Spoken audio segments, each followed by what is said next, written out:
Great. No worries.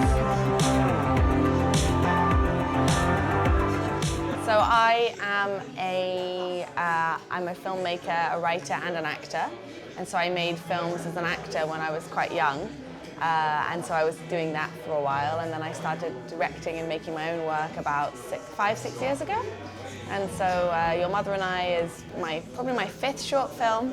It's my first bigger short film, and we very luckily got to adapt a short story of Dave Eggers, who's a very wonderful and talented and generous American writer. And it's a story about a man and his daughter and about the difficulties of parent-child relationships, especially as they become teenagers. I mean, everyone loves windmills, right? Windmills are awesome. So we started in Salt Lake City and went on from there. When I was about 7, I started working as an actor. So I got a part in a film called Saving Private Ryan, where I played a little French girl, actually, because I speak French. Je suis bilingue, alors je parle les deux langues. Yeah, so I made that film, and then I did some other films. I did Film Called Ever After and some other sort of acting films. And then I'm still an actor, but I decided when I graduated from university that I wanted to make my own work as well. So I started doing that, and that's sort of how I'm here today.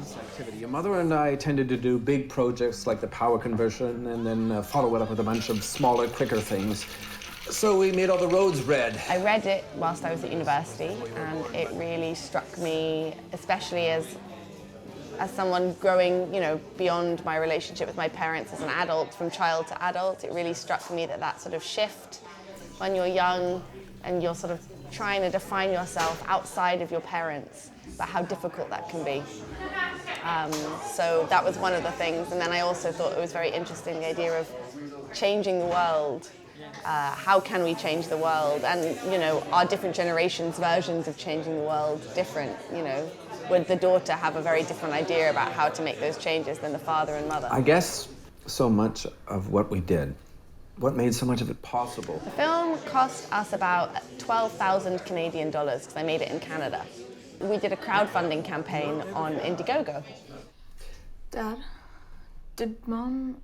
Look, there's one now. I'm currently just finishing the post-production on a short film called Constellations, about a young woman, her exploration of her sexuality, that's something we're just finishing the post-production on, and I'm going to be making another short film next year in Canada, because we've got some funding there, and then I'm writing a feature film right now set in London about a mother-daughter relationship and set against the backdrop of the housing crisis. Pecorino, it is the only way. So far I've been here for about 3 or 4 hours, so I haven't fully experienced everything the festival has to offer, but I'm excited because I screened here a few years ago with another film, so it's nice to be invited back. I wasn't able to be here last time, so I'm glad I could be here this time. But what I'm loving about the festival is how friendly and inviting everyone has been so far, and also the beautiful, beautiful city of Rouen. It's my pleasure, thank you so much. Your mother thought yellow would be good Thanks. too, and ochre was sweeter. That was us, your mother and I. Cheers.